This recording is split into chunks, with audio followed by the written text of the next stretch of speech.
પ્રભુને રહેવાનું મન થાય એવું હૃદય બનાવું મારું. પ્રભુને રહેવાનું મન થાય એવું હૃદય બનાવું મારું. મંદિર કહેવાનું મન થાય એવું હૃદય બનાવું મારું. મંદિર કહેવાનું મન થાય એવું હૃદય બનાવું મારું. હૃદય જરૂખે અસ્મિતાના દીવડા હું પ્રગટાવું. હૃદય જરૂખે અસ્મિતાના દીવડા હું પ્રગટાવું. આચમના અંજવાળે અંતર અંધારા હટાવું.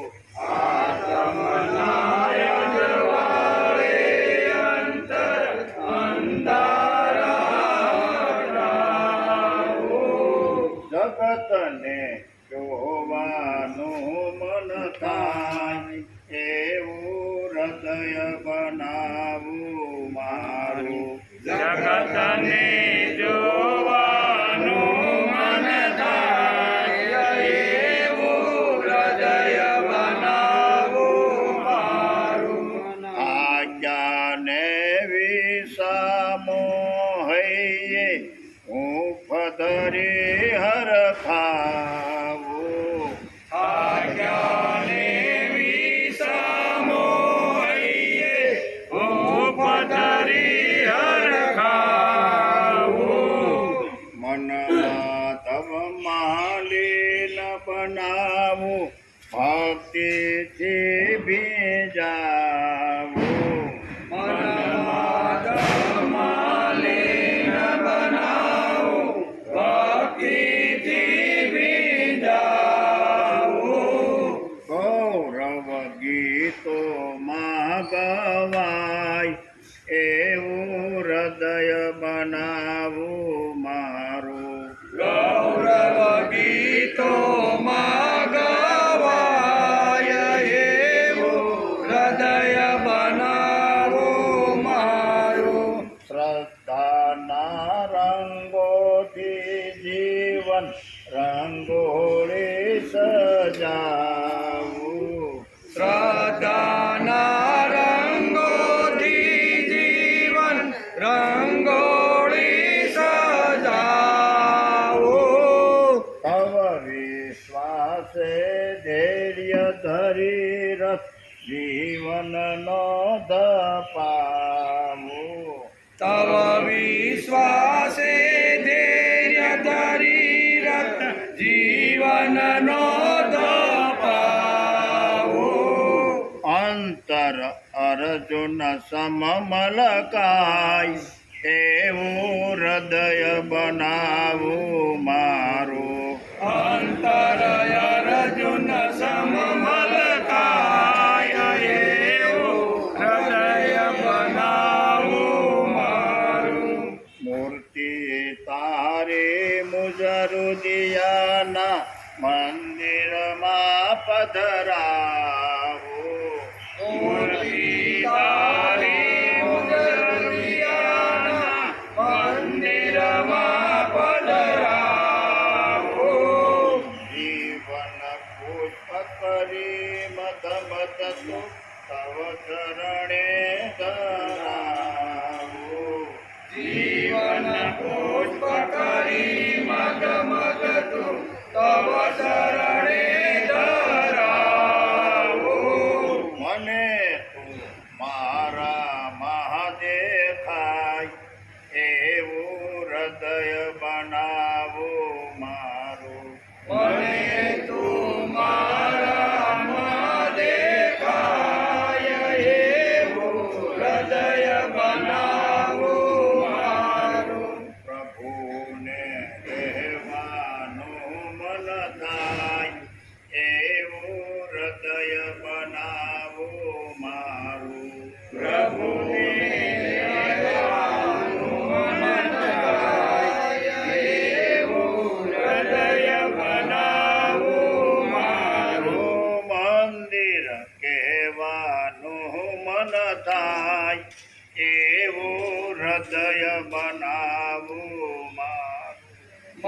મંદિર કહેવાનું મન થાય એવું હૃદય બનાવું મારું. ઓમ ઓમ ઓમ ઓમ ઓમ ઓમ ઓમ ઓમ ઓમ ઓમ ઓમ ઓમ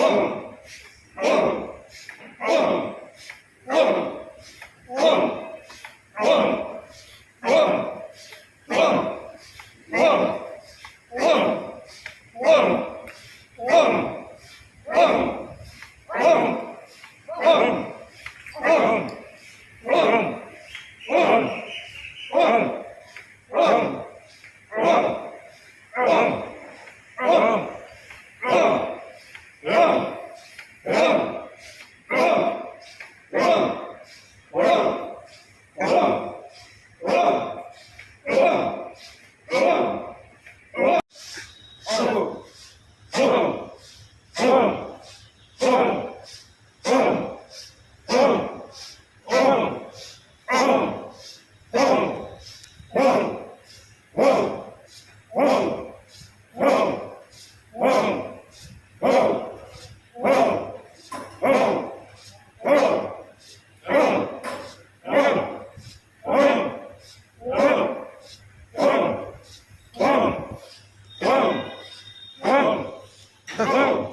अथवा योगिनामेव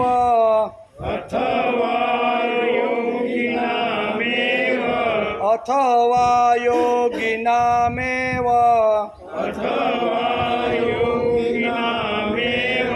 कुले भवति धीमताम् कुले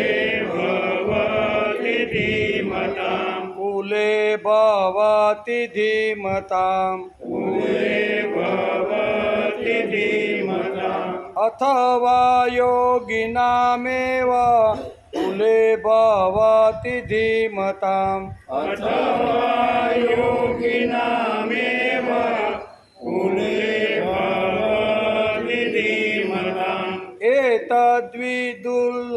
एतद्विदुर्लभतरम्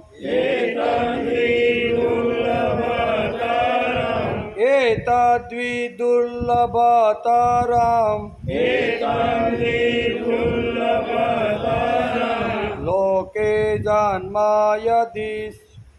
लोके जन्म यदि सदम् लोके जन्म यदि सदम्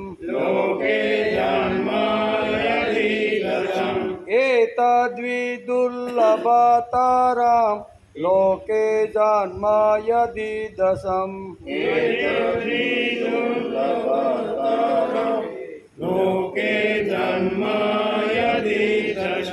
अथवा योगिनामेव कुले भवति धीमताम् एतद्विदुर्लभतरम् लोके जन्म यदि दशम्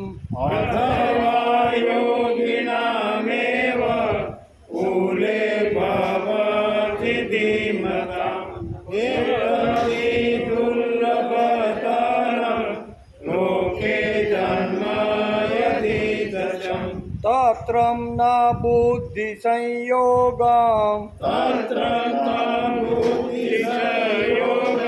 तत्र त्वं बुद्धिसंयोगम्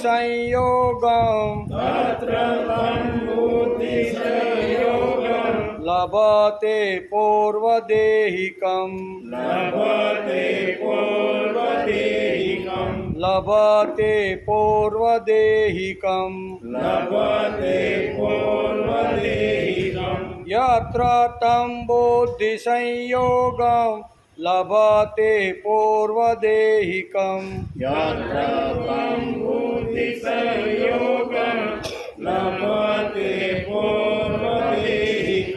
यत ते च ततो भूय यत ते च ततो भूय संसिद्वो कुरु नन्दन संसिद्वो कुरु नन्दन यत ते च ततो भूय संसिद्वो कुरु नन्दन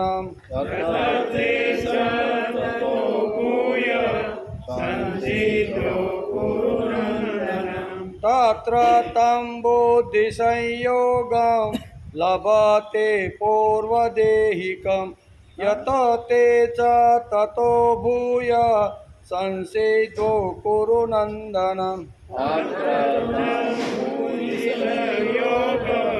लभते पूर्वदेहिकं यत ते च यतो भूय संसिद्धो कुरु नन्दनम् 42-43 સાથે अथवा योगिनामेव कुले भवति धीमताम् एतद्विदुर्लभतरं लोके जन्म यदि दशं तत्र तं बुद्धिसंयोगे लभते पूर्वदेहिकं यत ते च ततो भूय संसिद्धो कुरु नन्दन संसिद्धो कुरु नन्दन हरि ओम् वसुदेवसुतं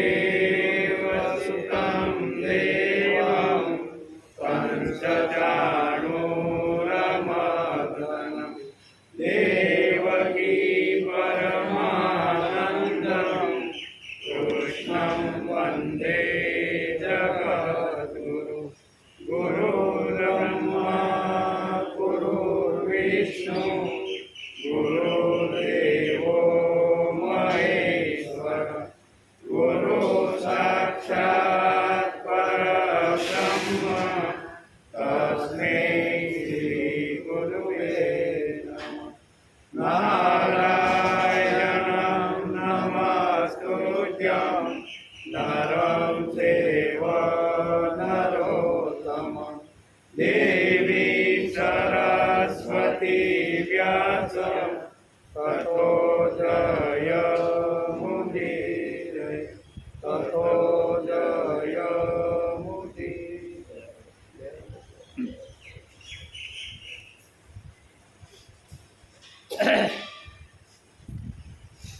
अथवा योगिनामेव कुले भवति धीमताम् एतद्विदुर्लभतरं लोके जन्म यदि सदम् अथवा धीमताम योगिनाम अथवा जे वैराग्यवान योगभ्रष्ट જ્ઞાનવાન યોગીઓના કુલે એવમ ભવતી એક કુળની અંદર જન્મ લેશે ઈ દેશમ યત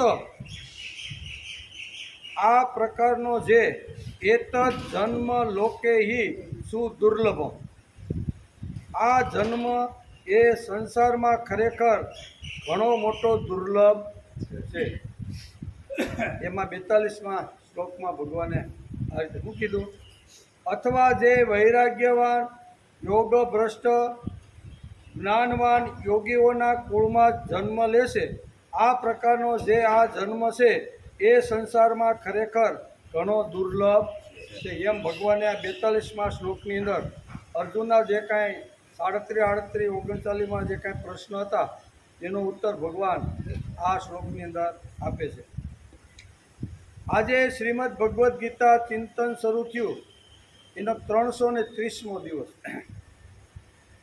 ગઈકાલે આપણે ગઈકાલ તો વરસાદની હિસાબે રજા ગઈ સોમવારે આપણે જ્યારે આવ્યા ત્યારે 41મા શ્લોકમાં ભગવાને શું કીધું હતું કે હે અર્જુન તે યોગ ભ્રષ્ટ પુણ્યશાળીઓના લોકને પામીને અને ત્યાં ઘણા વર્ષો સુધી રહી અને પછી ત્યાં નિવાસ કરીને પછી અહીં પૃથ્વીલોક ઉપર શુદ્ધ મમતા રહિત શ્રીમાન લોકોના ઘરે એનો જન્મ થાય છે. શુચિનામ શ્રીમંતામ ગેહે યોગ ભ્રષ્ટો બી જાય છે. આમ 41મા શ્લોકની અંદર ભગવાને અર્જુનને કીધું, કારણ કે અર્જુનનો પ્રશ્ન જ હતો કે આવો યોગ ભ્રષ્ટ જીવ જ્યારે મૃત્યુ પામે ત્યારે એની ગતિ કેવી થાય છે. તો ભગવાને અહીંયા 42મા શ્લોકની આગળ જ આ બધી વાતો સમજાવવાનો પ્રયત્ન કર્યો. 37-38 એ બે શ્લોકનો જવાબ ભગવાને 40 અને 41 શ્લોકમાં આપી દીધો. આપણે શ્રીમદ ભગવદ્ ગીતાનો અભ્યાસ ઘણા સમયથી કરીએ છીએ, બરાબર.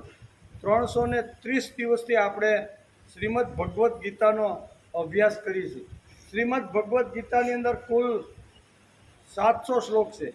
પહેલો ધૃતરાષ્ટ્ર બોલ્યો 1 શ્લોક, 40 શ્લોક સંજય બોલ્યો, બરાબર, અને 85 શ્લોક અર્જુન બોલ્યો, અને 574 શ્લોક ભગવાન બોલ્યા. આનો આપણે અભ્યાસ કરવાનો છે, બરાબર. 700 શ્લોકનો અભ્યાસ કરવા માટે આપણે સોમથી શુક્ર રોજ આવી રીતના મળતા રહેલા સહી. આપણે શ્રીમદ ભગવદ્ ગીતાનો અભ્યાસ ઘણા સમયથી કરીએ છીએ. ગીતા એ દરેક વાતોનો વિચાર કર્યો છે. દરેક વાતોનો, સામાન્ય રીતે બધી વાતો હોય એનો વિચાર કર્યો છે. અનહંવાદિત્વ, સર્વભૂત હિતે રત, પરસ્પર ભાવના વગેરે જે વાતો છે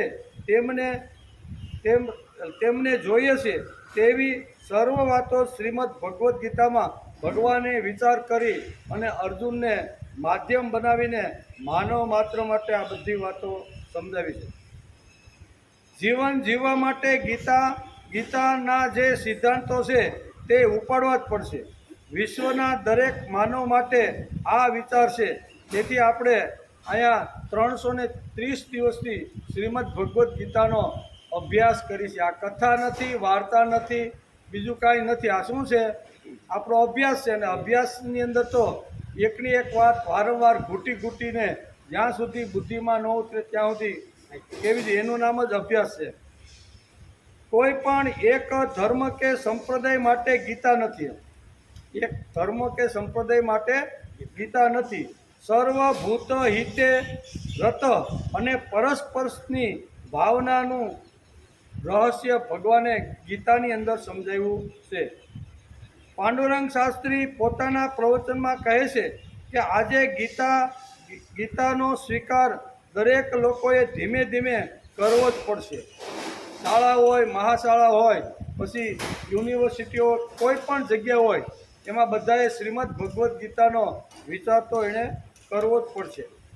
શાસ્ત્રીજી આગળ વધીને કહે છે કે ગીતાના દરેક શબ્દનો જે અસલ ભાવાર્થ છે તે જ ભાવાર્થ જગતે અપનાવવો જ પડશે. આડોઅવળો એનો અર્થ ન કરતા ગીતાની અંદર જે શબ્દ અને જે અર્થ કીધેલો છે એ જો અર્થ અપનાવે, બરાબર, તો જગતની અંદર ઘણી બધી સમસ્યાઓ હલ થઈ જાય. આ કદાચ જો નવું વસ્ત્ર પહેરવાની જગતની સમક્ષ એને રજૂ કરવામાં આવે તો પણ શક્ય છે. પરંતુ નવા વસ્ત્ર નીચેનું અસલ વસ્તુ તો શ્રીમદ ભગવદ્ ગીતા હશે. ઘણા લોકો ઘણી રીતે વાંગ્મય પુસ્તકો છાપે, એમાં ગીતાના વિચારોને ઘણું બધું શ્લોકોને બધું લીધું હોય અને પછી પોતાની સંસ્થાનું કે પોતાનું નામ લખે, બરાબર. એ નામ તો લખે છે પણ અંદર જે ગીતાનું જે તત્વજ્ઞાન છે એ તો ગીતાનું જ તત્વજ્ઞાન છે. તેથી નવા વસ્ત્ર નીચેનું અસલ વસ્ત્ર તો ગીતા જ હશે. માનવની જરૂર તો ગીતાના શબ્દોની છે.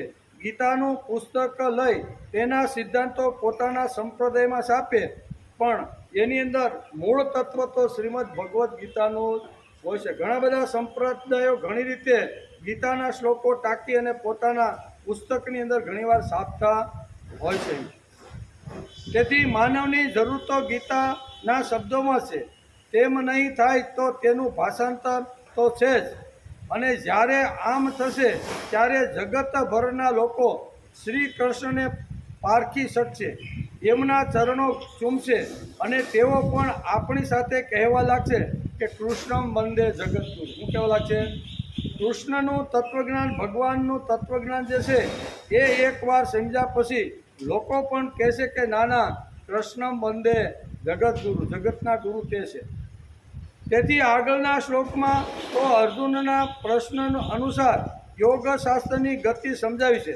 હવે ભગવાન આ શ્લોકની અંદર 6થા અધ્યાયના 42મા શ્લોકમાં અથવા કહીને શું કહે છે? આ શ્લોકની શરૂઆત જ અથવાથી થાય છે. અહીંયા આગળ સૂચિનામ શ્રીમંતાનામ ગેહ યોગ ભ્રષ્ટોભી જાય તે આવું એમણે 41મા શ્લોકની અંદર ભગવાને કહી નાખ્યું. તેથી કહે છે કે આગળ હજી જ અથવા સૂચિનામ શ્રીમંતામ ગેહ યોગ ભ્રષ્ટભી જાય તે. યોગ ભ્રષ્ટ જીવ જ્યારે પ્રભુ કાર્ય કરતો કરતો મૃત્યુ પામે છે ત્યારે સ્વર્ગ લોકની અંદર ઘણા સમય સુધી ત્યાં રહેશે. એનું જ્યારે પુણ્ય ખલાસ થાય છે ત્યારે પાછો પૃથ્વી લોક ઉપર ભગવાન કે હું એને મોકલું છું. પણ કેવી સ્થિતિમાં? તો કે સૂચિનામ શ્રીમંતામ ગેહે યોગ ભ્રષ્ટો બી જાય છે. એ પવિત્ર આવી રીતના જે બ્રાહ્મણ વર્ગ છે તે બરાબર, અને પવિત્ર આવી રીતના ધનવાનો જે છે ને એવા ધનવાનોના કુળની અંદર હું આ જીવને મોકલું છે. એ આગળના શ્લોકમાં કીધું. અને આગળના શ્લોકની વાત કરતાં અહીંયા ભગવાન અહીંયા 42મા શ્લોકમાં એ જ વાત દોહરાવે છે. અથવા કદાચ આ બેમાં જન્મ ન થાય, સૂચિનામ શ્રીમંતામ ગેહ યોગ ભ્રષ્ટોભી, આમાં કદાચ એ બેના જન્મ ન થાય તો ત્રીજી વાત પણ ભગવાને આ 42મા શ્લોકની અંદર સમજાવી. આ બે, એક પવિત્ર કુળ અને પવિત્ર ધનવાન, આ બે કુળમાં જો એનો જન્મ ન થાય તો અહીંયા 42મા શ્લોકમાં અથવા શું કહે છે? આપણે એમ જ કહેતા અથવા આ ન ફાવે તો આ ન ફાવે તો જલેબી ન ફાવે તો આ, એમ આપણે ઘણીવાર કહીએ ને અથવા આ ન ફાવે તો આ ન ફાવે તો આ, એમ આમાં જન્મ ન મળ્યો હોય તો અથવા બીજામાં કયો જન્મ આપું છું? તો એ આ 42મા શ્લોકમાં ભગવાને સમજાવ્યું છે. તેથી આગળના શ્લોકમાં તો અર્જુનના પ્રશ્ન અનુસાર યોગશાસ્ત્રની ગતિ બતાવી છે. હવે ભગવાન આ શ્લોકમાં અથવા કહીને પોતાના તરફથી બીજા મહાન યોગ ભ્રષ્ટની વાત કરે. આ બેની વાત તો કરી કે આ બેને હું એવી રીતનો જન્મ આપું છું. અથવા આ કહે છે અથવા કહીને કહે છે અથવા યોગિનામેવ કુલે ભવતિ ધીમતામ એતદ્વિદુર્લભતરમ લોકે જન્મ યદિ સદમ. અથવા જે વૈરાગ્યવાન યોગભ્રષ્ટ જ્ઞાનવાન યોગીઓના કુળમાં જ જન્મ લેશે. આ પ્રકારનો જે આ જન્મ છે એ સંસારમાં ખરેખર અતિ દુર્લભ જન્મ, દુર્લભતરમ એવો શબ્દ ભગવાને આ શ્લોકની અંદર વાપર્યો છે કે કદાચ આ બે કુળમાં જન્મ ન મળે તો ત્રીજું કુળ પણ એનું છે. એ ત્રીજા કુળની વાત 42મા શ્લોકમાં ભગવાન કરે છે. તેથી કર્મથી વૈભવ મેળવ્યો છે કે ભક્તિથી એ નિર્ણય લેવો કઠણ છે. અત્યારે માનવ માત્રને જે કાંઈ વૈભવ જે મળેલો છે એ શું કહેવાય, ભક્તિથી મળ્યો છે કે કર્મથી મળ્યો છે એ સમજવું ખૂબ જ કઠણ છે. ઘણીવાર આપણે કહીએ કે વૈભવ આવ્યા પછી ફલાણા માણસની વૃત્તિ બદલાઈ ગઈ. તો શા માટે ભાઈ બદલાય? ઘણીવાર કાંઈ ન હોય ને અચાનક વૈભવના ઢગલા કરી જાય એટલે ઘણીવાર માણસની વૃત્તિ બદલાઈ જાય. તો એ શા માટે બદલાય છે? સમજી લેવાનું કે એ વૈભવ કર્મથી મળ્યો છે. ગયા જન્મારે બેંકમાં પૈસા ભર્યા છે તેથી મળ્યા, ભક્તિથી મળ્યા નથી. એ વાત પાકી છે.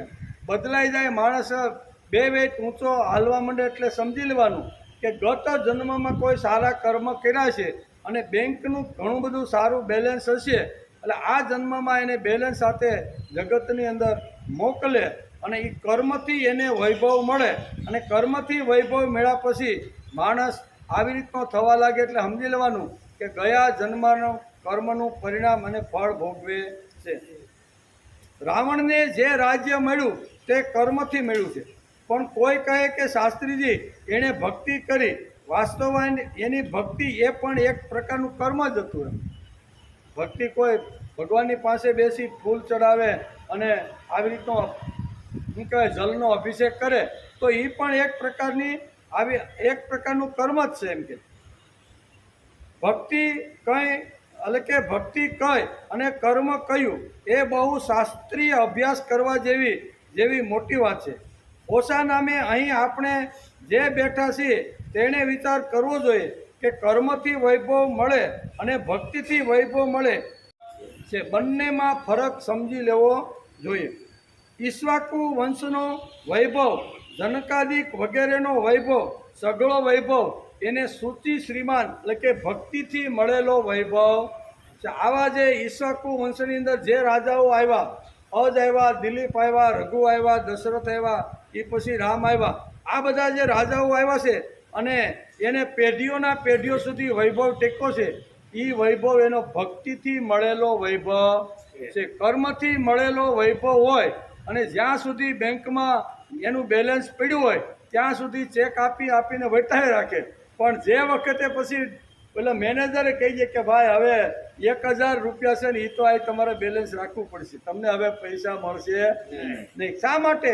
કે જ્યાં સુધી કર્મનું ભાતું ભેગું હતું ત્યાં સુધી ગમે ત્યારે ચેક આપીને એ વટાવી અને એ વૈભવ મેળવી શકતો હતો. એટલે એ કર્મથી મળેલો જે વૈભવ છે ને એ વૈભવ તો થોડા વર્ષો પૂરતો અથવા બેંકની અંદર જ્યાં સુધી બેલેન્સ છે ને ત્યાં સુધી વૈભવ મળે.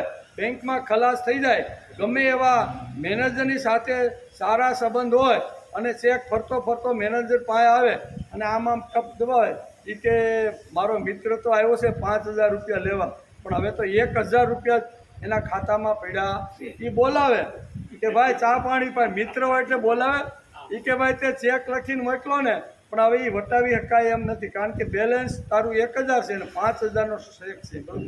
તારે જોતા હોય ને તો ઘેરે હાંજે આવી જાય, હું તને ઉછીને આપીશ, પણ આમાં તને મળશે. આવું થાય કે નહીં? તો અહીં કે કર્મથી મને વૈભવ મળ્યો છે કે ભક્તિથી મળ્યો છે, એ આપણે અહીં બેઠા છીએ એને થોડોક તો વિચાર કરી લેવો જોઈએ. કર્મથી મળેલો જે વૈભવ હોય છે 5, 10, 15 કે 20 વર્ષ પૂરતો એ મર્યાદિત હોય છે, અને પછી જ આપણે કહીએ છીએ કે ભાઈ એ ભાઈ તો રોડ ઉપર આવી ગયા. 20 વર્ષ પહેલાં તો આટલી ટનટનાટી એની પાસે, આજુબાજુમાં કેટલાય નોકરો, કેટલી ગાડીઓ, પાણી માગે તો શરબત આવે ને શરબત માગે તો આવું બધું આવતું હતું. એનું કારણ એની પાસે વૈભવ હતો અને કર્મથી મળેલો વૈભવ હતો. તે ત્યાં 2 પ્રકારના વૈભવની વાત શ્રીમદ ભગવદ્ ગીતા કરે છે. તેથી કેટલાક લોકો જન્મજાત ભગવાન જોડે જોડાઈ જવાનો પ્રયત્ન કરે છે અને જેમના સ્મરણથી દાડાથી શરૂઆત થાય અને આવી રીતના કેટલાક પ્રાતઃસ્મરણીય જે લોકો છે ને એનો વૈભવ ભક્તિથી મળેલો હોય છે, તેથી કાયમનો હોય છે, પેઢીઓતર પેઢી, ખાલી એક પેઢી કે 20 કે 25 વર્ષ પૂરતો નહીં. ઈક્ષ્વાકુ વંશથી શરૂઆત કરીને તો રામ સુધીના જે રાજાઓ અયોધ્યાની ગાદી ઉપર જે લોકો આવ્યા છે ને એ બધાનો ઠાઠ માઠથી વૈભવ હતો. આને કહેવાય ભક્તિથી મળેલો વૈભવ. રાવણને જે મળેલો હતો એ કદાચ કર્મથી મળેલો હશે, અને કર્મથી મળેલો વૈભવ લાંબો સમય સુધી ટકતો નથી. તેથી તત્વજ્ઞાન કોને મળે? જે માતૃવાન, પિતૃવાન, આચાર્યવાન વેદ. આ જેની અંદર સંપત્તિ છે ને એને અહીં કહે છે કે તત્વજ્ઞાન મળે. તો કે તત્વજ્ઞાન કોને મળે? જે માતૃવાન, પિતૃવાન, આચાર્યવાન વેદ, એટલે જેને મા છે, બાપ છે અને આચાર્ય છે, તેને આ તત્વજ્ઞાનનો વૈભવ મળે. તો બીજો પ્રશ્ન એ થાય છે કે આ જગતની અંદર જે માણસ આવે છે એ મા બાપ વગર તો આવી શકતો નથી. તો અહીંયા માતૃવાન, પિતૃવાન, આચાર્યવાન વેદ એવું ઉપનિષદે લખ્યું છે, અને ઉપનિષદ કહે છે કે માતૃવાન, પિતૃવાન, આચાર્યવાન વેદ.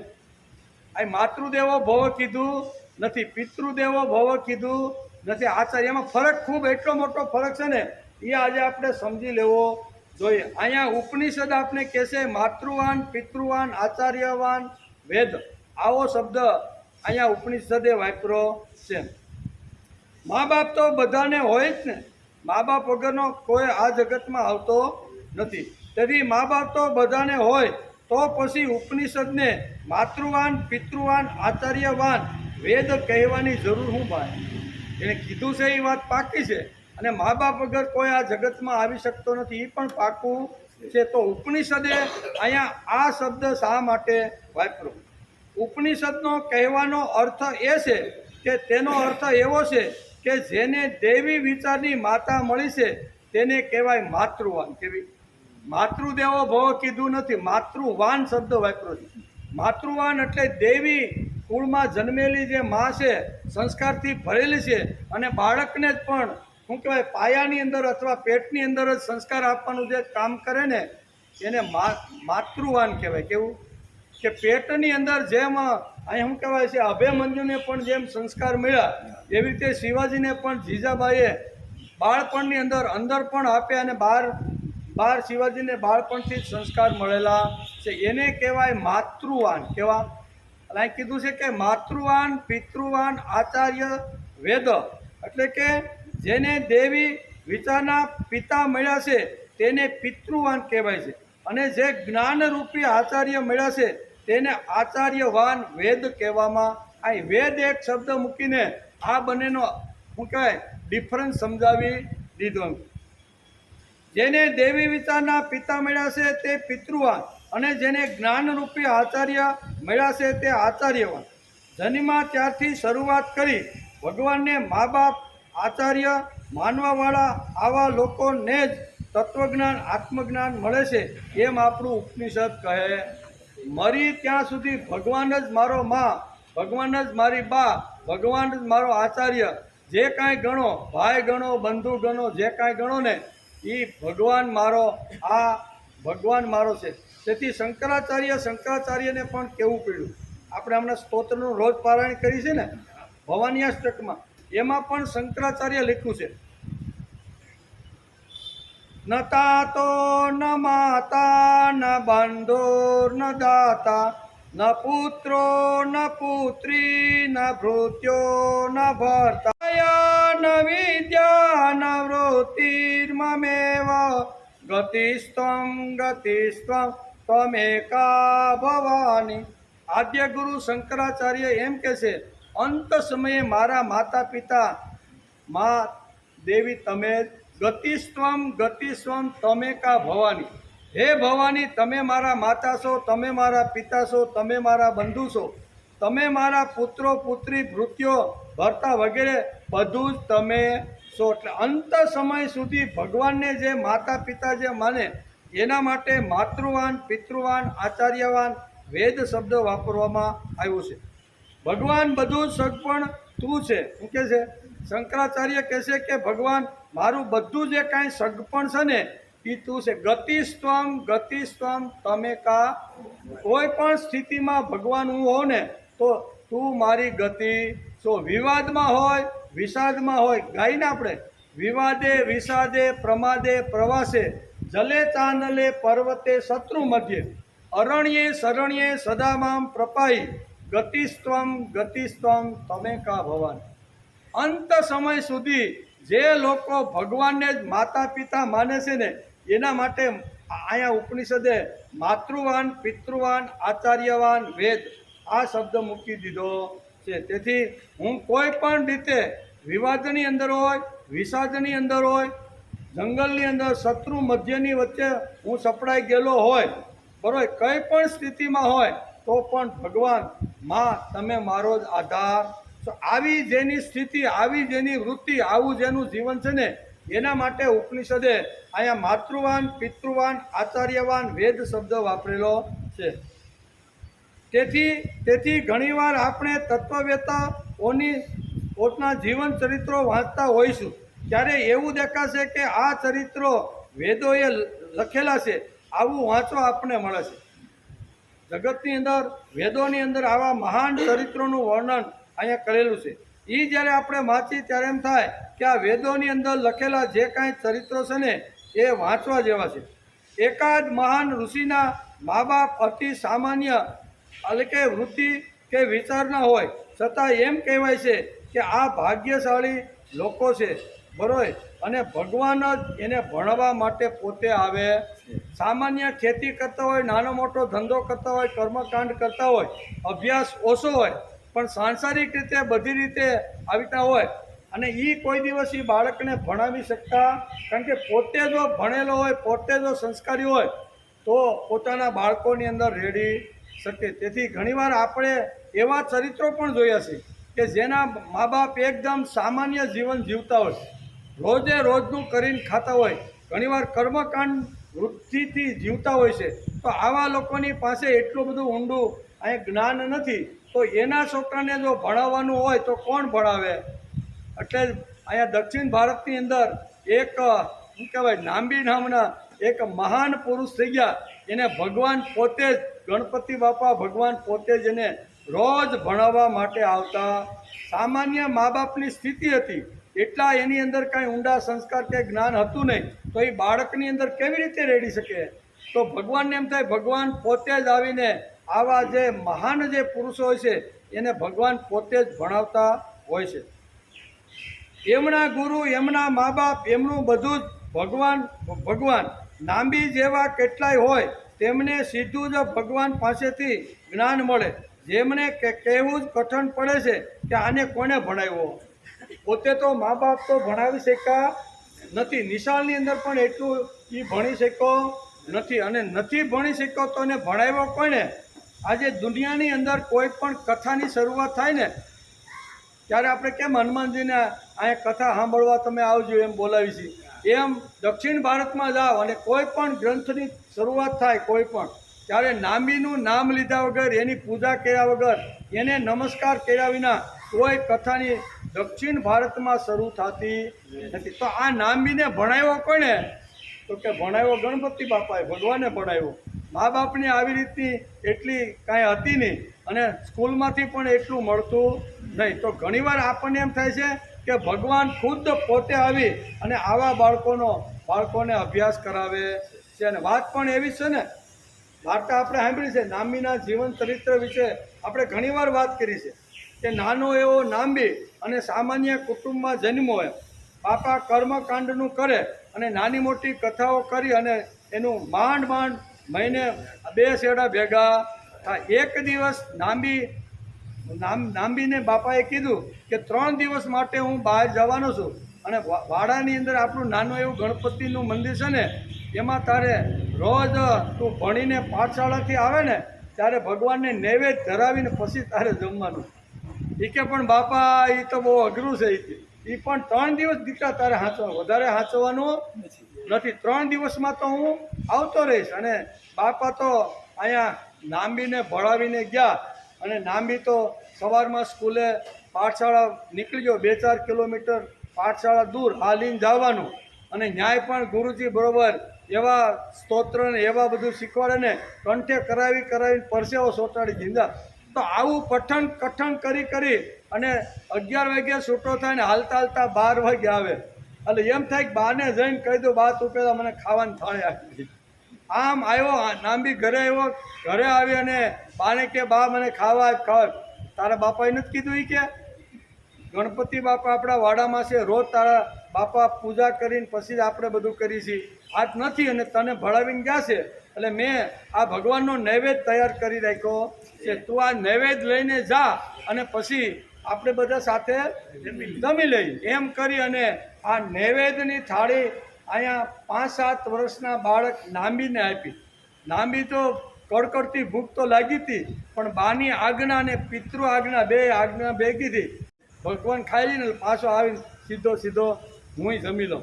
આમ કરીને ભગવાનનું નાનું એવું વાડાની અંદર નાની એવી મંદિર હતું, એમાં સામે નૈવેદ્ય મૂક્યા અને પ્રભુને પ્રાર્થના કરવા લાગ્યો, ભગવાનને કાલાવાલા કરવા લાગ્યો. ખૂબ કાલાવાલા કર્યા, 3-4-5 મિનિટ વહી ગઈ છે કે ભગવાન તમે તો હવે જમી લ્યો, મને કડકડતી ભૂખ લાગી છે, અને મારી બાઈએ કીધું છે કે તું જમાડીને આવી જા પછી આપણે જમી લઈ. એટલે આ તું જમીને ત્યાં સુધી મને જમવા મળવાનું નથી. એટલે બાપા જમી લે નહીં તું, કે આમ કાલાવાલા કરીને ઘણી બધી પ્રાર્થના, 1 વાર પ્રાર્થના કરી, 2 વાર કરી, હાથ જોડ્યા, આંખ બંધ કરી, અને ખુલે તો એવો ને એવો નૈવેદ્ય પડેલો ભગવાન ખાતા. 3-4 વર્ષ સુધી, 3-4 વાર સુધી એણે મહેનત કરી, પણ થાળીમાંથી 1 કણ પણ ઓછું થયું નહીં. એટલે થોડોક વિચાર કરવા લાગ્યો કે રોજ મારા બાપા અહીંયા વાડાની અંદર ગણપતિ બાપાને નૈવેદ્ય ધરાવવા આવે છે અને ફરીથી આમ વાડામાંથી પાછા આવે ને ત્યારે એની થાળી તો ખાલી હોય છે. એટલે ભગવાન તો ખાતા જ હશે, પણ હું નાનો છું અને મારા બાપાએ મને કીધું છે અને કદાચ મારા સ્તોત્રમાં ભૂલ પડતી છે ને એટલે આ ગણપતિ ખાતો નથી. 2-3 વાર સુધી પ્રાર્થના કરી, આજીજી કરી, બધું જ કર્યું, પણ નામીના હાથનું ભગવાન ખાતા. ત્રીજી વાર ભગવાનને શું કહેવાય આવી અલ્ટિમેશન આપ્યું એમ કે જો તું હવે નહીં ખાને તો હું માથું પછાડીને મરી જાય, પણ તું નહીં ખા ત્યાં સુધી હું ઘરે જવાનો નથી, અને તું નહીં ખાને ત્યાં સુધી હું ને મારી બા ખાઈ શકવાના નથી. એમ કરી આંખ બંધ કરી અને ત્રીજી વાર, 2 વાર તો ભગવાને કાંઈ જોયું નહીં, અને ત્રીજી વાર ભગવાનને યાદ કરે. વિઘ્નેશ્વરાય વરદાય સુરપ્રિયાય લંબોદરાય સકલાય જગદ્વિતાય નાગાનનાથ શ્રુતિયજ્ઞ વિભૂષિતાય ગૌરીસુતાય ગણનાથ નમો નમસ્તે. આમ કરીને પ્રાર્થના કરી અને આંખ ખોલી, બરાબર ને, એ કે હજી આ કાંઈ લાકડાનો કે પથ્થરનો ગણપતિ હજી પીગળો નહીં, એટલે કે હવે તો છેલ્લો જ ઉપાય છે કે માથું પછાડીને મરી જાવ, જ્યાં સુધી તું ન. એમ કરી અને માથું પછાડવા જાય છે આ ગણપતિના 2 હાથ કે હા બેટા, એ કે તું માથું પછાડીમાં હાલ હું ખાઈ લઉં છું. સાક્ષાત ભગવાન એને જમાડવા માટે આવ્યા. શાંતિથી વાતો કરતા ગણપતિ બાપા અને નાંબી બંને જમે છે. જમી લીધા પછી કહે છે કે ભાઈ બાપાએ મને 3 દિવસનું હોટવું છે, હો ભાઈ, આવતીકાલે તું ટાઈમે પાછો આવજે, નકર કે આજની જેમ તે મને કેટલો લાંગ્યો ને તે આજે લાંગીને મારું પેટ સસડું આમ થઈ ગયું છે, આવું ભાઈ કાંઈ કરતો નહીં. આમ ગણપતિ બાપા એ વાત કરે છે. ગણપતિ બાપા એકદમ ધીમે ધીમે આમ હસતા રહેલા છે. બાળકનો આવો અહંકાર વગરનું જીવન અને નિષ્પાપ જીવન જોઈને ગણપતિ બાપા ખુશ થઈ જાય. બાળક કેવા હોય? નિષ્પાપ હોય, એને કોઈ પ્રકારનું બાળકોને પાપ હોતું નથી. ગણપતિ આમ કરતા બધું જે કાંઈ હતું ને એ બધું ખાઈ ગયા. ખાઈને થાળી ખાલી થઈને પાછું આવ્યો. માં ખીજાણી, એટલે કયું ન કહેતો તો ભૂખ લાગી છે, અને આ હું અડધી કલાકથી બેઠું છું તારી રાહ જોઈને, આ તું આવ્યો કેમ નહીં? પણ માં ગણપતિ ખાય તો આવું નહીં કે માને એમ થયું છે આને ચક્કર ચડી ગયું, ગરમીમાં આવ્યો ને પાઠશાળામાંથી, એટલે આનું ભેજું સહકી ગયું એવું સમજી લીધું માએ. માં તો એવું જ વિચારે ને કે આ કાંઈ ભગવાન સાક્ષાત કાંઈ ખાવા થોડા આવે, અને એના બાપા તો એ કે રોજ આમ જાય થોડું ઘણું આમ તેમ પાણીને આમ કરી અને ભગવાન તમે જમી લો ને પાછું લઈને બાજુમાં ગાય હતી ને ગાયને ખવડાવીને પાછા ઘેરે આવી જાય. આ એનો રોજનો ક્રમ હતો એમ, બરાબર. એટલે આ કે ખાઈ લે કે એ પણ ખાઈ તો લો, પણ ઓલો ખાય તો ને એ કે આનું સચ ખવડાવી તો લીધું.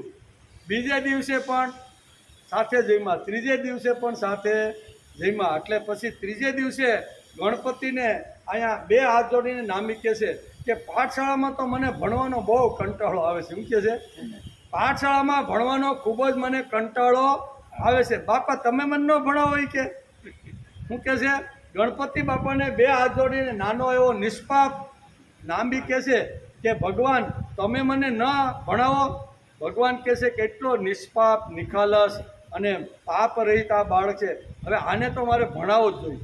એટલે ભગવાન એને ભણાવે છે. કહેવાનો અર્થ કોઈક જીવડા જગતની અંદર એવા હોય છે કે જેના મા બાપ ખરેખર અજ્ઞાન હોય છે અથવા ભણ્યા ન હોય, સામાન્ય બધા નાના વ્યવહાર ખેતી કરતા હોય, તો એના બાળકને ક્યાંથી સંસ્કાર આપી શકે?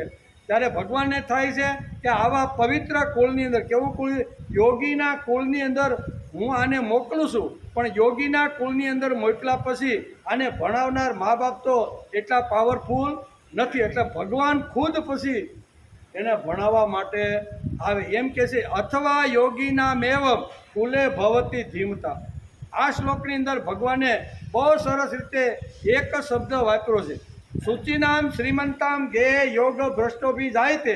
આ 2 કુળમાં જો કદાચ એનો જન્મ ન થાય તો ત્રીજું કુળ તને હું બતાવું છું. એમ કરીને અર્જુનના પ્રશ્નનો જવાબ અહીં ભગવાન આપે છે. શું છે આ ત્રીજું કુળ? કયું છે? યોગીના મેવ.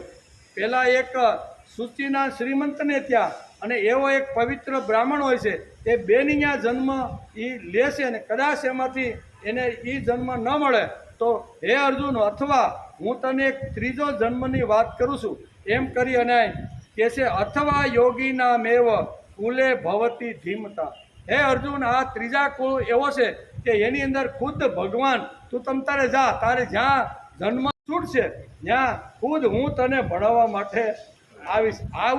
આવો જે યોગ ભ્રષ્ટ જીવ જ્યારે આ લોક છોડીને જગતમાં જાય છે, ભગવાન પાસે વર્ષો સુધી રહે છે, પુણ્ય ખલાસ થાય છે અને પછી ભગવાનને બે હાથ જોડીને જીવ કહે છે કે પૃથ્વીલોકમાં ભગવાન મારે જઈને શું કરવાનું, ક્યાં જન્મ લેવાનો? બે જણાને તો તમે કહી દીધું સૂચિ નામ છે, પણ મને ક્યાં મોકલશો? ત્યારે ભગવાન કહે છે કે તારે જ્યાં જન્મ લેવો હોય ત્યાં લે અને હું ત્યાં તને ખુદ ભણાવવા માટે આવી સંસ્કાર આપ. અને ગણપતિ બાપા ખુદ ભગવાન અહીંયા નાંબીને આવ્યા. નાંબી જેવા પવિત્ર યોગીના મેં કુલે ભવતી, એમ ભગવાનને આ શ્લોકની અંદર કહેવાનું છે. પછી આગળ કહે છે કે આજે પણ નામીને પગે લાગ્યા વગર કથા પૂરી થતી.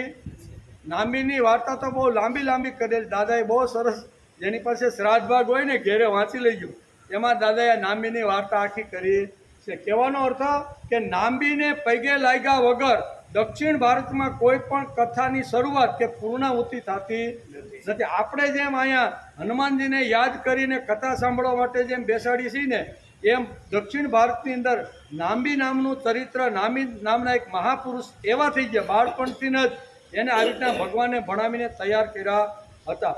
આજે પણ નામીને પગે લાગ્યા વગર કથા પૂરી થતી નથી. લોકોને શિવ બનાવવાનો એટલે કે જીવનની પરાકાષ્ઠા કોઈએ કર્યો છે તો પ્રાતઃ સ્મરણે વંદનીય નાંબીએ કરી. નાંબીએ એટલું જબરજસ્ત કામ કર્યું છે કે પ્રાતઃ સ્મરણ એટલે કે માણસ સવારમાં જ્યારે પથારીમાંથી ઉઠે અને પ્રાતઃ સ્મરણમાં કેવી રીતે પ્રભુને યાદ કરવાને, આ બધા સંસ્કારનું સિંચન એને દક્ષિણ ભારતના રાજ્યોની અંદર ખૂબ જ મોટું કામ કરેલું છે. જેને સાક્ષાત ગણપતિએ જ્ઞાન આપ્યું, ભગવાન ગણપતિ ખુદ રોજ એને ભણાવવા માટે વાડાની અંદર રોજ આવે, બરાબર ને, રોજ ભગવાન ભણાવે. હવે મા બાપને એમ થયું કે આ રોજ અમને એમ કહે છે કે અમને ભગવાન ભણાવવા આવે છે, આનું ખરેખર બાપા 3 દિવસ પછી આવ્યા ને તો એનું સસકી ગયું. બાપુને પણ સસકી ગયું કે ભગવાન થોડો ભણાવવા આવે અને કે આપણે આ પરીક્ષા અથવા ભણાવે છે કે હાસું બોલે છે, ખોટું બોલે છે. નાંબી હવે પાઠશાળાએ જાતો બંધ થઈ ગયો છે અને જાય સીધો મન અહીંયા વાડામાં જાય ને ભગવાન પાસે બેસી જાય એવું બોલે છે.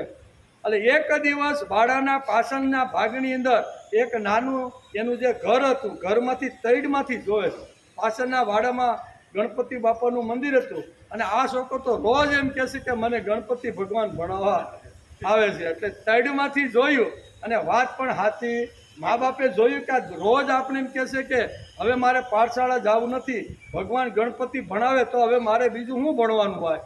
ભગવાનના હાથથી જો ભણવાનું મળતું હોય તો બીજા ભણતરની શું જરૂર છે મારે? એટલે મા બાપે પણ જોયું કે વાત તો હાચી, આ ગણપતિ બાપા તો આ નામીને ભણાવે છે, નામીને એક શ્લોક ગણપતિ બાપા શીખવાડતા રહે છે, નાંબી એને કંઠ કરીને બોલતા. આવું ઘણા વર્ષો સુધી ચાલ્યું અને નાંબી ભગવાનની પાસે ભણીને તૈયાર થઈ ગયો. જેને સાક્ષાત ગણપતિએ જ્ઞાન આપ્યું હોય, ભગવાન ગણપતિ ખુદ રોજ જ્ઞાન આપવા આવતા હોય. સાક્ષાત ગણપતિ ભગવાને જ્ઞાન આપ્યું, આવા લોકોનો જન્મ અતિ દુર્લભ છે. આ લોકોનો જન્મ ગીતાકાર કહે છે કે આ શબ્દ વાપરો ને, દુર્લભ તરફ. શું શબ્દ વાપરો? એતદ્વિ દુર્લભ તરફ. આવા જે લોકો છે એનો જન્મ દુર્લભ નહીં, ખાલી તર શબ્દ લગે, દુર્લભ તર એટલે કે એના કરતાં દુર્લભ કરતાં પણ વિશેષ આવા લોકોનો જન્મ થાય છે અને એવા યોગીઓના કુળમાં આ લોકો જાય છે અને હું ખુદ એને ભણાવવા માટે આવું છું. થઈ ગયો પાણી. ગીતા અર્જુનના કંઈ 37-38 બે શ્લોકમાં જે કંઈ પ્રશ્ન હતા, બરાબર ને, એનો સંશય દૂર કરવા માટે ભગવાને આ બધી વાતો અહીંયા 41 અને 42 બે શ્લોકની અંદર સમજાવવાનો પ્રયત્ન કર્યો. તેથી આવા લોકો આવીને શ્રીમંતાઈને સૂચિ કરે અને પોતે જન્મીને આખા કુળ એટલે કે યોગીનું બનાવી દે. કાંઈ કીધું ને, યોગીના મેવ અથવા શુચિનામ શ્રીમંતામ ગે યોગ ભ્રષ્ટોભી જાય તે. આ બે કુળમાં જો કદાચ આ જીવ ન જાય તો એના માટે ત્રીજું કુળ ભગવાન કહે છે હું તને બતાવું છું. એમ અહીંયા 42મા શ્લોકમાં ત્રીજું કુળ યોગીનું કીધું. કેવું? તો યોગી કોણ? કદાચ કુળની અંદર કદાચ આવી રીતના સંસ્કાર સંપન્ન કરનાર મા બાપ ન હોય તો ભગવાન ખુદ એને આવીને ભણાવે છે.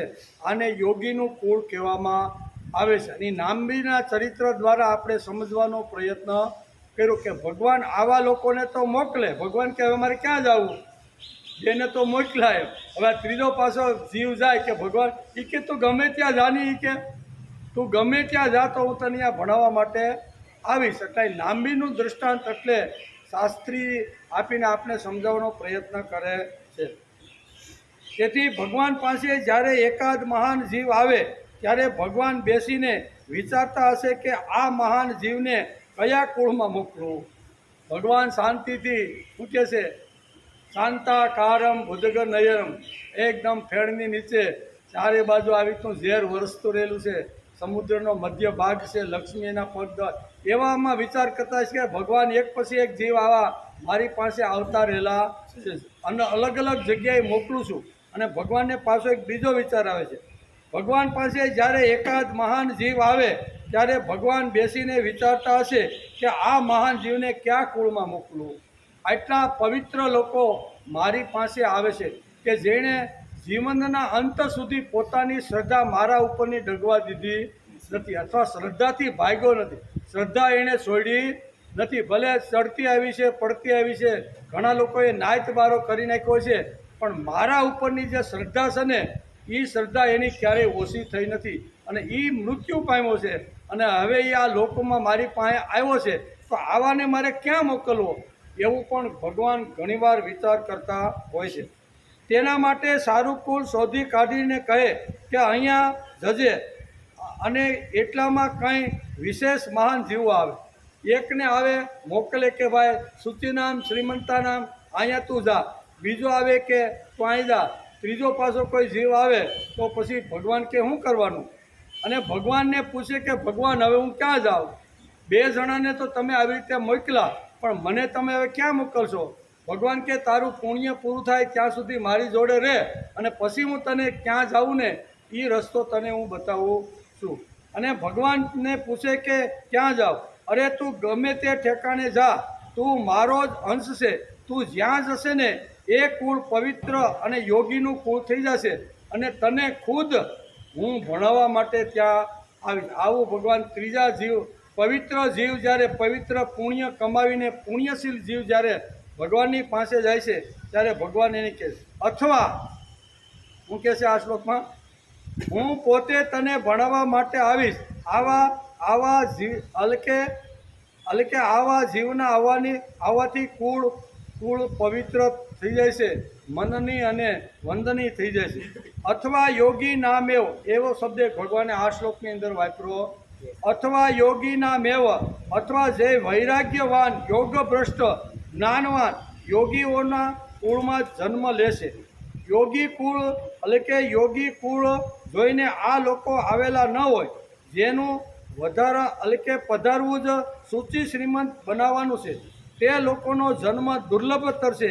એમ શ્રીમદ ભગવદ્ ગીતાના અહીંયા 6 અધ્યાયના 42મા શ્લોકની અંદર ભગવાન કહે છે કે આવો જીવ દુર્લભ છે.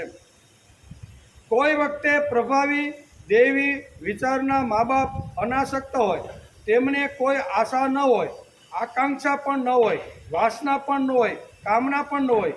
છોકરાને ઉછેરીને નાનાનો મોટો કરીશ, દેવી બનાવીશ, જગતના આંગણામાં મૂકીશ, એવી કામનાને ધગશ પણ એની ન હોય. તેવા કુળ માટે આપણા શાસ્ત્રમાં અથવા ભગવાનને લખાણ મોકલું છે. ભગવાન કે આવો જીવ મારી પાસે જ્યારે આવે અને સમાજમાં જ્યારે આવી રીતના કોઈ પણ પ્રકારની અપેક્ષા ન હોય, સામાન્ય રીતે પોતાનું જીવન પ્રામાણિકપણે જીવતા હોય ને, એને કોઈ અપેક્ષા હોય ને કોઈ પણ પ્રકારની, આવા કુળની અંદર યોગીનામ અહીં કહે છે ને, યોગીનામેવ કુલે ભવતી. આવા લોકોને ત્યાં આ બાળકને મોકલે છે અને ખુદ ભગવાન પણ એને ભણાવવા માટે જાય છે. તે આવી રીતનું છે કે અતિ પ્રભાવી માનવવશ અમુક એક પેઢી સુધી રહે અને પછી આખો વંશ ખલાસ થઈ જાય છે. એ આપણે વશિષ્ઠનું ચરિત્ર જ્યારે વાંચતા હતા અને વેદવ્યાસનો જ્યારે વિચાર કરતા હતા ને ઋષિ સ્મરણની અંદર, ત્યારે પણ આવી રીતનું એની અંદર વર્ણન છે કે વશિષ્ઠ પછી એનો જે પુત્ર છે એ શક્તિનો પુત્ર પરાશરના વેદવ્યાસ અને વેદવ્યાસના સુખદેવજી પછી એની જે વંશ છે એની પરંપરા છે એ ખલાસ થઈ ગઈ. અતિશય પ્રભાવી કોઈ પણ વંશ આ જગતમાં આવે તો એ 2-4 પેઢી કે વધારે વધારે 5 પેઢી સુધી રહે અને પછી એ વંશ આખો ખલાસ થઈ જાય છે. એ આપણે આગળ પણ જોયું. અહીંયા ગીતાને પણ આ જ વાત કહેવાની છે. ગીતા બહુ સરસ રીતે આવી રીતની વાતો સમજાવવાનો પ્રયત્ન કરે છે. આવી રીતનું છે કે અતિ પ્રભાવી માનવવંશ અમુક એક પેઢી પછી ખલાસ થઈ જાય છે. વેદવ્યાસનો પ્રભાવી વંશ હતો. વશિષ્ઠ, શક્તિ, પરાશર, વેદવ્યાસ અને સુખદેવજી. અને પછી આગળ આ વંશની કોઈ કથા કે કોઈ જગ્યાએ ઇતિહાસ આપણને સાંભળવા મળતો નથી. ત્યાં અતિશય પ્રભાવી, અતિશય બળવાન, અતિશય આવી રીતના જે જ્ઞાનની ટોચ ઉપર ગયેલો જે વંશ હોય ને એ 5 પેઢી પછી ટકતો નથી એમ. તેથી અહીં કહેશે કે મહારાજા શિવાજી થઈ ગયા, બરોબર. શિવાજી આવ્યા, સંભાજી આવ્યા અને શાહુ 3 પેઢી એ વંશ રહ્યો. આજે એ વંશ આ જગતની અંદર છે ને. કહેવાનો હતો કે પ્રભાવી જે કોઈ પણ વંશ હોય ને એ સમાજની 3, 4, 5 પેઢી સુધી વધારેમાં વધારે રહેશે. મહારાજા શિવાજી, સંભાજી, શાહુ, અહીંયા આ વંશ અટકી ગયો. આખા માનવ વંશનો વિચાર કરવાનો હોવાથી કુદરત જ આ કર્તૃત્વવાન વંશ બંધ કરી દે. કારણ કે આગળ એનો વિસ્તાર કરવાનો હોય છે એટલે કોઈ એવા પછી ફરીથી મહાપુરુષને મોકલે અને એના દ્વારા આ બધું પાછું શરૂઆત થઈ જાય છે. પણ એ વંશ ત્યાં અટકી જાય, બરાબર. પાંડુરંગ શાસ્ત્રીનો પણ વંશ અટક્યો એમ. પાંડુરંગ શાસ્ત્રી, એના પિતા વૈજનાથ, એના પિતા લક્ષ્મણરાવ, એના પિતા અહીંયા કહેવાય પરશુરામ શાસ્ત્રી અને 5મા હતા પાંડુરંગ પંત. કેવા? આ પાંડુરંગ પંથથી શરૂઆત કરી અને પાંડુરંગ શાસ્ત્રીની 5મી પેઢીએ પાંડુરંગ આવ્યા અને ત્યાં એનો પ્રભાવી જે વંશ હોય ને એ વંશ ખલાસ થઈ જાય છે. પછી આગળ એ પેઢીમાં એ ભગવાન જ પણ આવી રીતની વ્યવસ્થા કરતા હોય છે. જેમ વશિષ્ઠ આવ્યા, શક્તિ આવ્યા, પરાશર આવ્યા, વેદવ્યાસ આવ્યા અને સુખદેવજી આવ્યા અને પછી એનો વંશ આવી રીતનો ખલાસ થઈ જાય. પ્રભાવી વંશ લાંબો સમય સુધી જગતની અંદર ટકતો નથી એમ કહેવાનું છે. તેથી આધ્યાત્મિક કર્તૃત્વવાન જીવ પોતાની જોડે 500-700 લોકોનું કર્તૃત્વ વધારશે. બીજો એના પછીનો કોઈ બીજા કુળની અંદર કોઈ જો જીવ આવશે ને તો એ પણ સારું એવું કામ કરીને સમાજના 500-1000 લોકોને પ્રભુ તરફ વાળીને પ્રભુ તરફ લઈ જવાનો પ્રયત્ન કરશે. તેથી નાંબીના મા બાપ સાત્વિક હતા, પ્રામાણિક હતા, નીતિમાન હતા, સામાન્ય હતા. માતૃવાન, પિતૃવાન, આચાર્યવાન દેવ એ આવા મહાપુરુષ માટે વેદો ઉપનિષદની અંદર આ શબ્દ વપરાયા છે. સામાન્ય હતા, માતૃવાન, પિતૃવાન આ કોટીના હોય તેવું લાગતું નથી. એના જીવનની અંદર આ લાગતું હોય એવું નથી. કારણ કે એટલા ઉચ્ચ કુળની અંદર જન્મા નહોતા. એટલે જ ભગવાન કહેશે તારે જ્યાં જવું હોય અહીંયા જા, હું તને ખુદ ભણાવવા માટે આવીશ. એટલે અહીં એટલો અભ્યાસ કે એટલું સંસ્કૃતનું જ્ઞાન નહોતું. સામાન્ય આવી રીતે હું કાંઈ ગોરપદું કરીને આખું એનો જીવન ચલાવતા હતા. કર્મકાંડ કરીને આખી આવી વૃત્તિ લઈને સમાજમાં એટલે કહેશે કે આ લોકો આવી રીતના કોટીના હોતા નથી. પણ ત્યાં આવી રીતનું એક સંતાન થાય છે. એનું કારણ શું છે?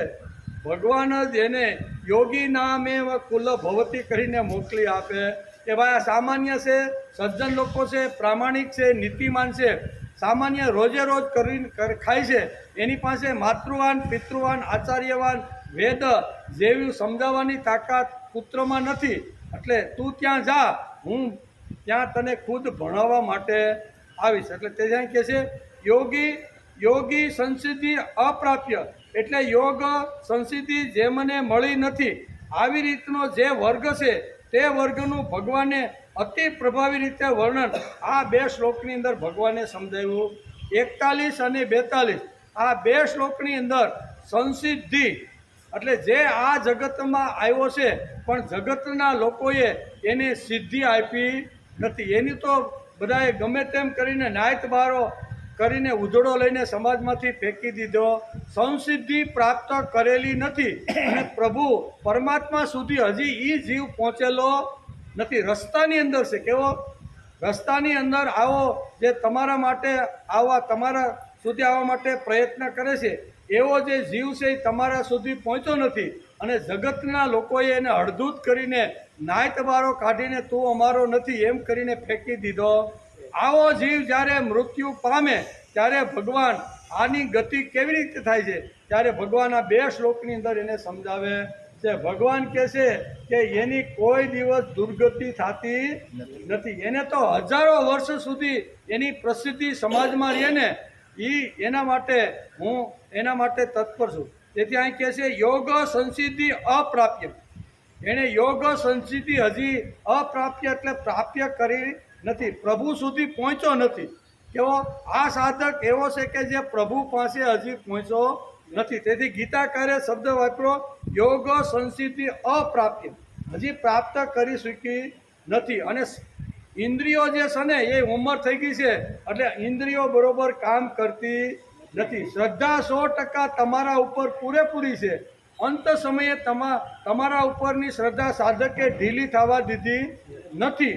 પણ શારીરિક રીતે 80-85 વર્ષ થયા છે, આંખ કામ કરતી નથી, બરાબર, કાને સંભળાતું નથી, લાકડીના ટેકે માંડ અહીંયા હરબોલે સુધી આવી શકે છે. આવી સ્થિતિ છે તો ભગવાન આ લોકો જ્યારે આ જગત છોડીને જાય છે તમારું ભક્તિ કરી શકતો નથી. ભક્તિ કરવા બે ને ત્યાં તો કમર દુખવા માંડે, ટાંટિયા આડાઅવળા થવા લાગે ને શરીરના અંગ કોઈ કામ કરતા એટલે ભક્તિ કરી શકતો નથી. પણ તમારા ઉપરની શ્રદ્ધા 100% પૂરેપૂરી એને ટકાવી છે. આવો જીવ જ્યારે મૃત્યુ પામે ત્યારે એની અધોગતિ તો થતી નથી ને. આવો પ્રશ્ન અર્જુને પૂછ્યો હતો, એના જવાબમાં ભગવાન આ સમજાવે છે એની અધોગતિ થતી નથી પણ એના માટે 3 કુળ મેં તૈયાર કરી રાખ્યા છે. બરોબર, 3 કુળ કયા તો કે શુચિનામ શ્રીમંતામ ગેહ યોગ ભ્રષ્ટો જાય આ 2 કુળ અને યોગીના ભવતી આ 3જું કુળ. આ 3 કુળની અંદર આવો પ્રભાવવાન શક્તિશાળી અને મારા ઉપર 100%ની શ્રદ્ધા રાખીને જે જગત છોડીને આવે છે ને ત્યારે એના માટે તો આવી સુંદર મજાની વ્યવસ્થા કરું. એ છિન્ન ભિન્ન થઈ જતો વાદળાની પેઠે છિન્ન ભિન્ન થઈ જતો નથી. આવું ભગવાને આ 2 શ્લોકની અંદર અર્જુનને સમજાવવાનો પ્રયત્ન કર્યો. તેથી પ્રભાવી ચિકિત્સા આ 2 શ્લોકમાં ભગવાને કહી છે. શાસ્ત્રીજી ફરીને કહે છે. કેવા શાસ્ત્રીજી આપણે વારંવાર એના પ્રવચનમાં કહે છે. શાસ્ત્રીજી આપણે વારંવાર ફરીને કહે છે કે ભક્તિના જોરથી મળી ગયેલો વૈભવ છે કે કર્મના સામર્થ્યથી મળી ગયેલો વૈભવ છે એ સમજવાનો માણસે પ્રયત્ન કરવો. કર્મથી મળેલો જો વૈભવ હશે તો 5-25 વર્ષ 1-2 પેઢી સુધી ટકશે. પણ ભક્તિથી મળેલો જે વૈભવ છે ને એ કેવો છે કાયમ માટે ભક્તિથી મળેલો વૈભવ છે એમ. તેથી પ્રભાવી ચિકિત્સા 2 શ્લોકોમાં ભગવાને કરી છે. ભગવાન અહીંયા આ શ્લોકની અંદર પુનર્જન્મના સિદ્ધાંતો નથી કહેતા. સિદ્ધાંતો તો છે જ, તેમાં શું કહેવાનું હોય? પુનર્જન્મ પ્રકૃતિનો નિયમ છે. Rebirth is the law of nature. અંગ્રેજીમાં શું કહે છે? Rebirth is the law of nature, એટલે કે એ તો પ્રકૃતિનો નિયમ છે. મરવાનું અને જીવતા થવાનું આનું જ નામ રમત છે. શું છે? મરવાનું અને પછી જીવતા થવાનું. આપણે જ્યારે 4થું 5મું કે ભણતા હતા ત્યારે કબડ્ડીની હુતુતુની રમત પ્રખ્યાત હતી. મોટા ભાગે બધાએ હુતુતુની રમત રમે અને એ વખતે 2 ટીમ થાય અને પછી વિશે શું કહેવાય આવો એક પીરિયડ રમતગમતનો પણ શિક્ષકો બાળકો માટે રાખતા હતા. 2 ટીમ બનાવે, 2 આખા પક્ષ ઊભા કરે અને એની અંદર પછી હુતુતુ બોલવાનું. કેવું? હુતુતુ એમ કહીને પછી એક ટીમનો આ જે માણસો હોય બીજી ટીમના શું કહેવાય પકડવા માટે કે આઉટ કરવા માટે જાય. ત્યારે શબ્દ બોલતા હતા. કોઈને માનો કે આઉટ કરીને આવ્યો, આઉટ તો અત્યારનો શબ્દ છે, જૂના જમાનામાંથી મરી ગયો. કેવો?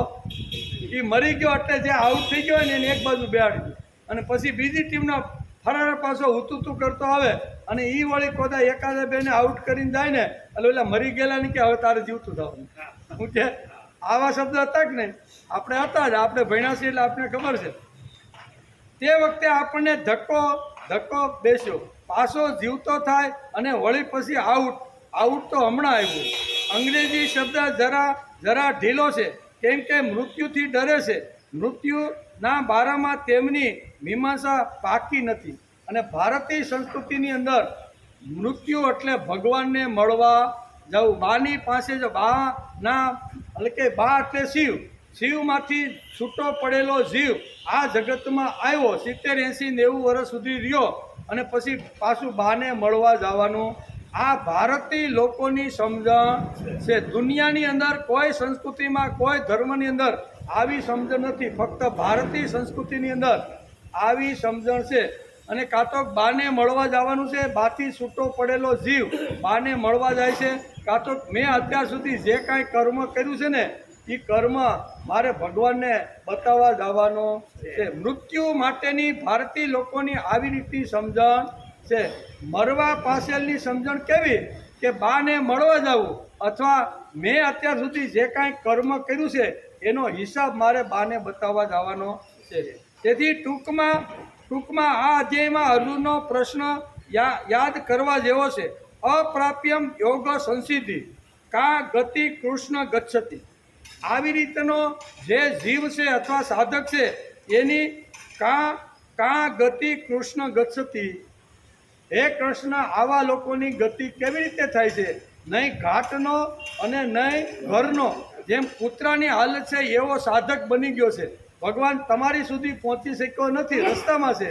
અને હવે આ લોકોએ તરસોડી દીધો છે, નાયત બારો કાઢ્યો છે, એટલે સમાજનો પણ રહ્યો નથી. આવો માણસ જ્યારે મૃત્યુ પામે, આ જગત છોડીને જાય ત્યારે કહેશે, શું કહેશે? કા ગતિ કૃષ્ણ ગચ્છતિ.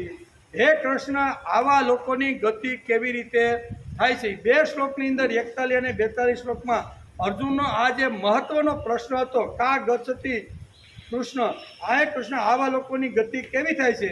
ત્યારે ભગવાને 3 પ્રકારની ગતિનો ઉલ્લેખ કરી 41 અને 42 શ્લોકમાં સમજાવવાનો પ્રયત્ન કર્યો.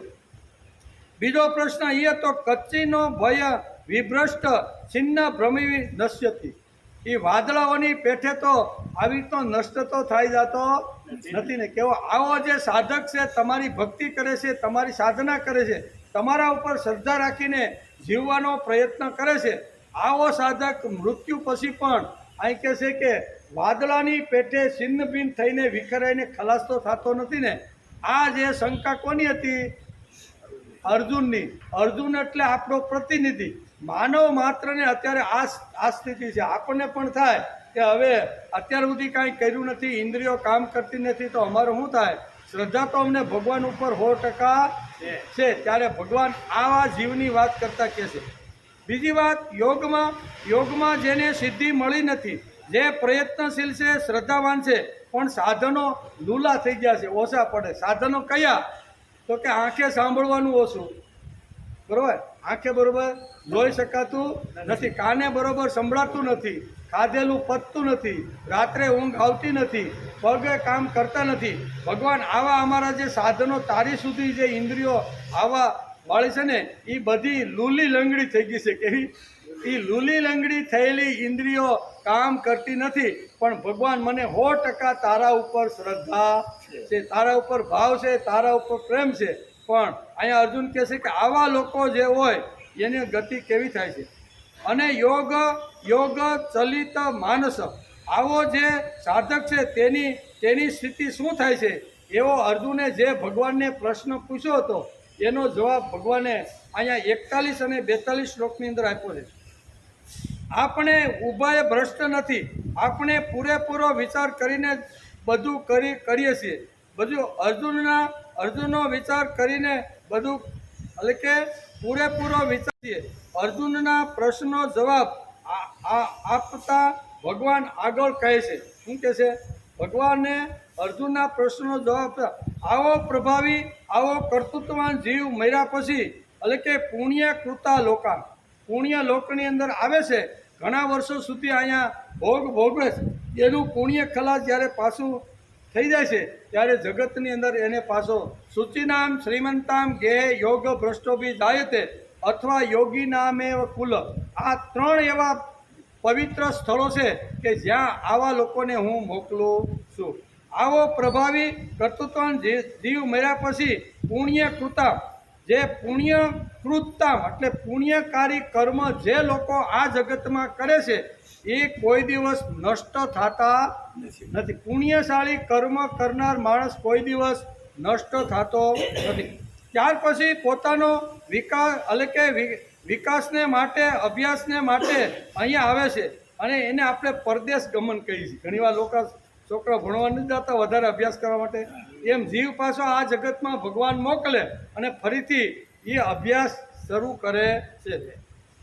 હે અર્જુન, અથવા યોગી નામેવ, અથવા જે વૈરાગ્યવાન, યોગભ્રષ્ટ, જ્ઞાનવાન યોગીઓના કુળમાં આ મહાન, તેજસ્વી, દિવ્ય આવી રીતનો જે યોગી છે એ જન્મ લે છે. આ પ્રકારનો જે આ જન્મ છે અતત જન્મ લોકે હિ દુર્લભમ. આમ આ શ્લોકની અંદર ભગવાને છેલ્લી કડીમાં શબ્દ શું વાપર્યો છે? એતત જન્મ લોકો હિ દુર્લભ તરફ, એટલે કે આ જગતની અંદર, એટલે કે આ જન્મ છે એ સંસારમાં ખરેખર ઘણો દુર્લભ જન્મ. શું દુર્લભ? દુર્લભ તો ખરો, પણ એના કરતાં એક સ્ટેજ આગળ એના માટે ભગવાને અહીંયા સુદુર્લભ શબ્દ વાપરેલો છે. તેથી જે આ જન્મે છે તે જન્મ લોકે હિ સુદુર્લભમ, જેનું જન્મજાત જીવન ભગવાન જોડે જોડાઈ ગયું છે એવા યોગીના કુલે, યોગીઓના કુળમાં આવે છે. તેમના આવવાથી શ્રીમંત સૂચિ થઈ જાય છે, અથવા તો તેમના પધારવાથી કુળ આખું યોગી બની જાય છે. કુલામ ભવતી જન્મ, આ જન્મ લીધા પછી તે શું કરે છે તેનું વર્ણન ભગવાન 43મા શ્લોકની અંદર કરે છે કે આવો જન્મ જ્યારે યોગ ભ્રષ્ટ જીવ થઈ ગયો અને ઘણા સમય સુધી સ્વર્ગમાં પુણ્ય ભોગવી અને પાછો આ જગતમાં આવી અને પછી કર્મની શરૂઆત કરે છે, તો એ કેવું કર્મ કરે છે એ ભગવાન આ 43મા શ્લોકની અંદર આવો જીવ જે ભગવાનનો લાડકો દીકરો તો ભગવાને પોતે જ મોકલેલો એવો જીવ જ્યારે આ જગતની અંદર આવે છે, આવા જીવો આ જગતમાં આવીને કેવા કામ કરે છે એ ભગવાને 43મા શ્લોકમાં સમજાવ્યું છે. પણ આપણો ટાઈમ પૂરો થઈ ગયો. આવતીકાલે આપણે આવશું, બરાબર? ત્યારે આ 43મા શ્લોકમાં આવો સૂચિનામ શ્રીમંતામ ગે યોગ ભ્રષ્ટ, આવો જ્યારે જીવ જગતમાં ફરીથી પાછો આવે છે તો એ કર્મ કેવા કરે છે અને કેવા કર્મ કરે છે, કેવો અભ્યાસ કરે છે, કેવું જીવન જીવે છે એનું વર્ણન ભગવાને 43મા શ્લોકમાં કર્યું છે. આવતીકાલે આવશે ત્યારે આ શ્લોકનો વિચાર કરશું. વરસાદ જો બહુ